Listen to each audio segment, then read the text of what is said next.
adjunct senior fellow at the Rajaratnam School of International Studies, focusing on the Middle East, and he joins us now from Singapore to unpack all of this. Thanks as always for speaking to us, James. What do all these developments and scandals in Israeli domestic politics tell us about the state of play within that country? Well, obviously, Israel's been in crisis for the last 18 months. And much of that crisis is the result of, on the one hand, the authoritarian policies and reforms that the Netanyahu government has sought to introduce, particularly in terms of judicial reform, as well as the fact that it's hanging on to power and wants to, and certainly Netanyahu, the prime minister, wanting to extend his term to the degree possible. I think I would caution to read too much into the resignation of Bezalel Smotrich, the finance minister.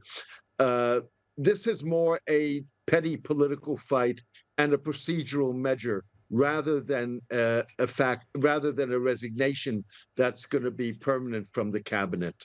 Smotrich has as much indicated that what it has to do with when the other major ultra-nationalist member of the cabinet, Itamar Ben Gvir, resigned in January because of the ceasefire. There was a sort of a rotation of seats in parliament, which involved basically Bezalel Smotrich giving up his seat in parliament while he is in government, but he doesn't lose that seat. He can reclaim that seat at any given moment. That's what he's done now to create or to rebalance the number of seats between Ben Gvir's party and his own party. He's likely to return to government after this whole procedure has been completed. Do you think the issues that we're seeing would have still affected this right-wing coalition government even if Israel wasn't at war, not just in Gaza, but in Lebanon and Syria as well? Was this coalition fragile to begin with?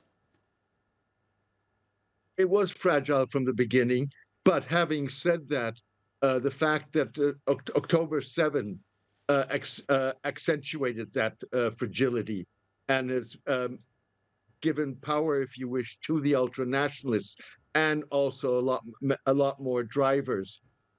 I think the other thing one has to look at in terms of the other scandal that you mentioned, what is called Qatar-gate, that's a much more sensitive issue for Prime Minister Netanyahu. It's sensitive on for a number of reasons. Netanyahu has, in a sense, played a double-edged game. On the one hand, he had encouraged Qatar to fund the Hamas government in Gaza prior to October 7. At the same time, he's tried to undermine Qatar as a mediator by all kinds of sort of covert information wars, accusing Qatar of being too close to Hamas, of funding Hamas, of being tied in with the Muslim Brotherhood. And now, on top of all of those issues, you have two members of his office, two of his staff members, turns out having worked for Qatar to help Qatar improve its image, particularly in Israel.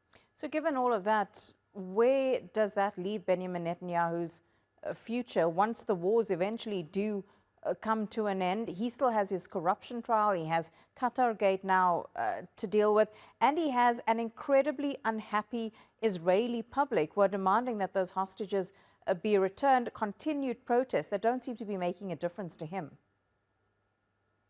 I think Netanyahu's post-war, once you have a ceasefire, a permanent ceasefire, Netanyahu's post-war political future would have been in question with or without the Qatar-gate, the Qatar scandal. Opinion polls suggest that he would not win an election.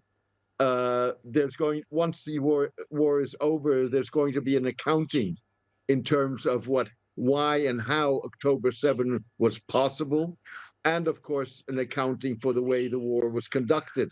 And those are things that are going to, without question, point a big finger, if you wish, at Netanyahu. Be interesting to see how all of that plays out. James Dorsey, thank you so much for your analysis.